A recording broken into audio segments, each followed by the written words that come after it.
श्री राम, वंदे मातरम, हर हर महादेव। उम्मीद करता हूँ मित्रों सब लोग स्वस्थ और तंदुरुस्त होंगे और सब मंगल होगा।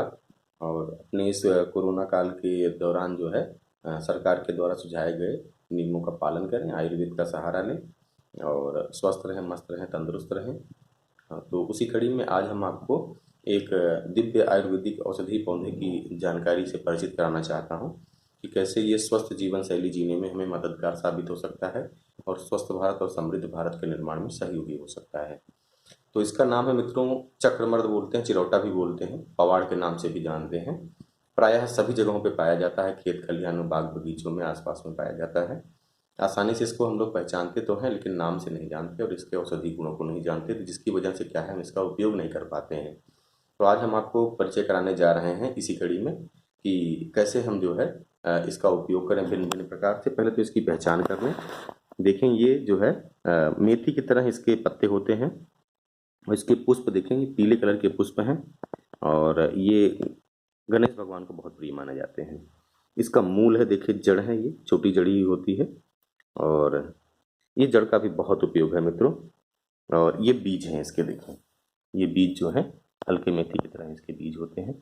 इसकी फलियां देखें, फलियां ही ऐसे होती हैं जैसे सरसों की फलियां होती है ना, इसी तरीके से इसकी फलियां होती हैं, इसी में से इसके बीज निकलते हैं। अभी सूखे नहीं हैं क्योंकि हम इसको कलेक्ट करवा कर रखते हैं, क्योंकि भिन्न भिन्न प्रकार के रोगों में इसका हम लोग उपयोग करते हैं। तो ये क्या होता है कि उसमें सहयोगी हो जाता है।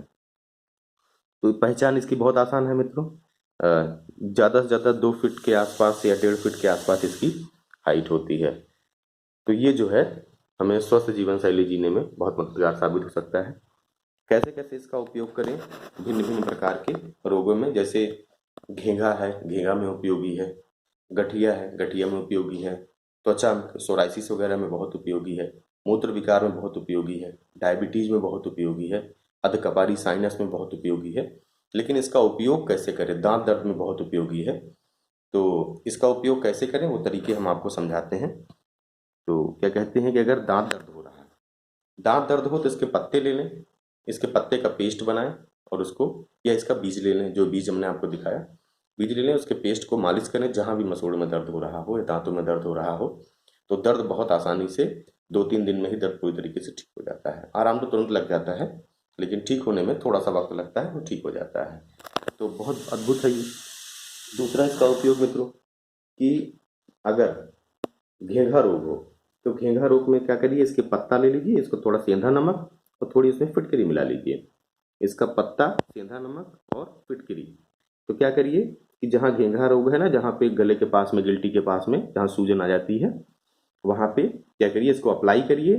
तो बहुत शीघ्र, मतलब कुछ ही दिनों में पूरी तरीके से घेंघा रोग में आराम लग जाता है। जिसको साइनस हो, अधकपारी हो, उसमें क्या करिए कि साइनस अधकपारी में जैसे जो सर है ना, सर के आसपास एक तरफ ही दर्द होता है, चाहे लेफ्ट हो चाहे राइट में हो।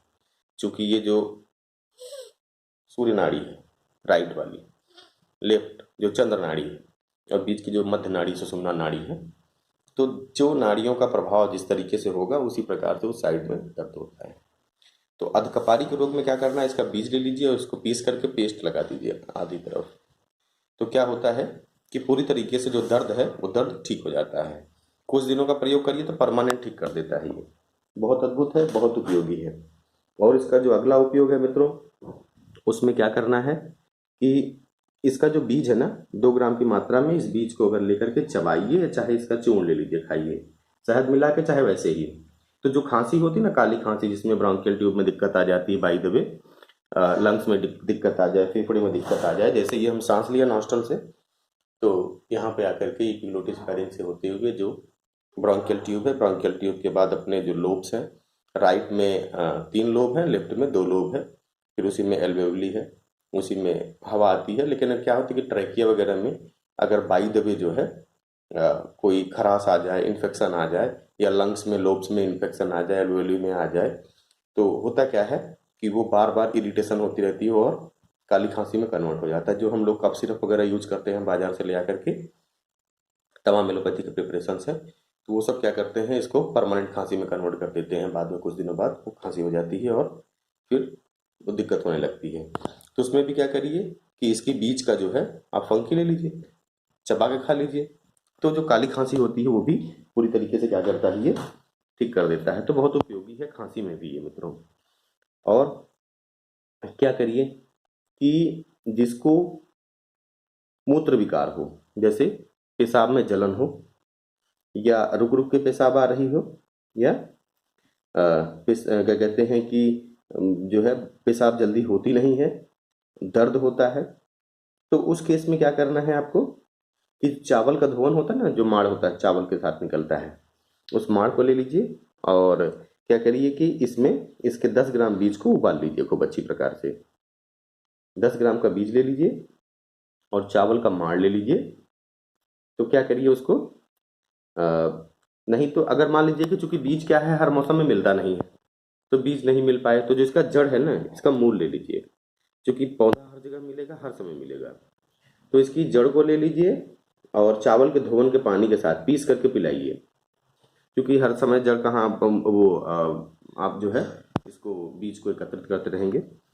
तो ये जो है इसका मूल ले लीजिए और इसको पीस करके चावल के धोवन के साथ पिलाइए। तो कोई भी मूत्र विकार हो, मूत्र में किसी भी तरीके का, मतलब जो यूरिनरी ब्लैडर है उसकी सेंसिटिविटी कम हो जाए, या जलन होने लगे, या उसमें कुछ एबनॉर्मल कंटेंट आने लगे, बाइल पिगमेंट वगैरह आने लगे, तमाम तरीके के होते हैं उसमें डिसऑर्डर आने लगते हैं, यूरिया का लेवल बढ़ जाता है, यूरिक एसिड बढ़ जाता है, सबको पूरी तरीके से क्या करता है, ठीक करने लगता है। बहुत अद्भुत है मित्रों ये।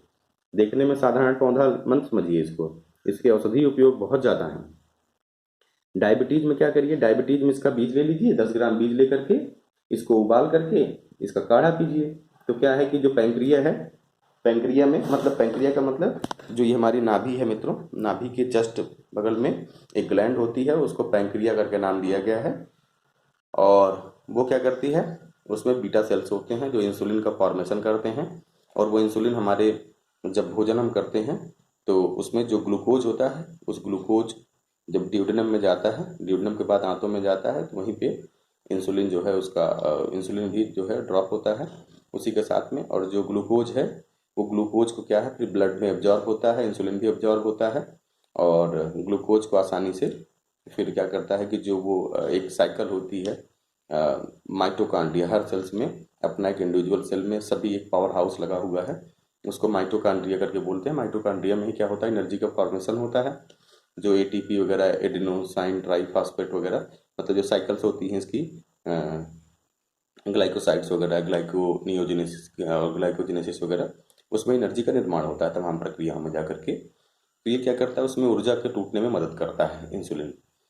तो अब क्या है कि जिसको पैंक्रिया में कुछ डिसऑर्डर आ गया है, चाहे वो इंसुलिन ज़्यादा बन रहा हो या कम बन रहा हो, हाइपर हो चाहे हाइपो हो, तो उसको पूरी तरीके से क्या करता है, ये ठीक करने लगता है। ठीक है, मतलब कि इसे बीटा सेल की जो हेल्थ है उसको बढ़ाता है और उसको रिजनरेशन पावर देता है। तो बीटा मतलब ये डायबिटीज में भी बहुत ज़्यादा उपयोगी साबित होता है। करना यही है कि इसके 10 ग्राम बीज को ले लीजिए, उबाल के काढ़ा बना करके पीना शुरू करें, तो बहुत ज़्यादा फायदेमंद होता है मित्रों। और खून को भी साफ कर देता है ये। जैसे ब्लड में टॉक्सिसिटी हो जाए ना, त्वचा के रोग होने लगे, कुछ होने लगे, तो उसको पूरी तरीके से ठीक कर देता है ये। शरीर में कहीं भी सूजन हो, जिसके पत्ते का जो काढ़ा है ना पीजिए या पेस्ट करके लगा दीजिए, तो क्या होता है उसको भी ठीक करने लगता है। सोराइसिस हो या अर्थराइटिस के रोग हो, जैसे कहीं गांठों में सूजन हो जाए, कहीं गांठों में सूजन आ जाए, जैसे जॉइंट्स में दर्द आ जाए यहाँ पे, तो गांठों में सूजन हो जाए, या कभी कभी क्या होता है सोराइसिस वगैरह होता है। सोराइसिस में क्या है, चकत्ते पड़ने लगते हैं और पपड़ी की तरह उखड़ने लगते हैं। तो उस कंडीशन में भी क्या करिए, इसके बीज का पेस्ट लगाइए। जहाँ सूजन हो, गांठों में दर्द हो, वहाँ पेस्ट लगाइए। और जहाँ पे चकत्ते पड़ने लगे हैं तो वहाँ भी क्या करिए, इसका पेस्ट को अप्लाई करिए। तो बहुत जल्दी वो सोराइसिस की जो समस्या है त्वचा में वो ठीक होने लगती है। तो मित्रों देखा आपने कितने भिन्न भिन्न प्रकार के इसके औषधीय उपयोग हैं, और ये कैसे हमें विशेष करके स्वस्थ जीवन शैली जीने में मददगार साबित हो सकता है। और इसका अर्क भी बना करके रख सकते हैं। जैसे हम क्या है कि भिन्न भिन्न प्रकार के अर्क, जैसे हमने ये नीम का अर्क हो गया, ये कंटकारी हो गया, ये दूर्वा का हो गया, ये गिलोय हो गया, ये तुलसी हो गई, इसी प्रकार से गिलोय प्लस तुलसी हो गई, मकोई हो गई, शंखपुष्पी हो गई, और मेथी है।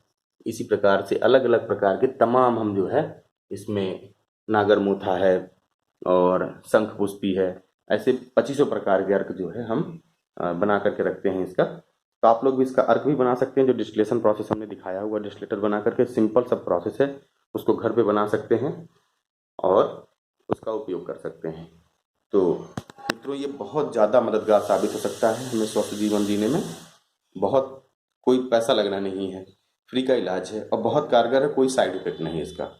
इसका उपयोग करें, स्वस्थ रहें, मस्त रहें और हमारे इस चैनल को लाइक करें, सब्सक्राइब करें, शेयर करें, ताकि ज़्यादा से ज़्यादा लोगों तक ये जानकारी पहुंच सके।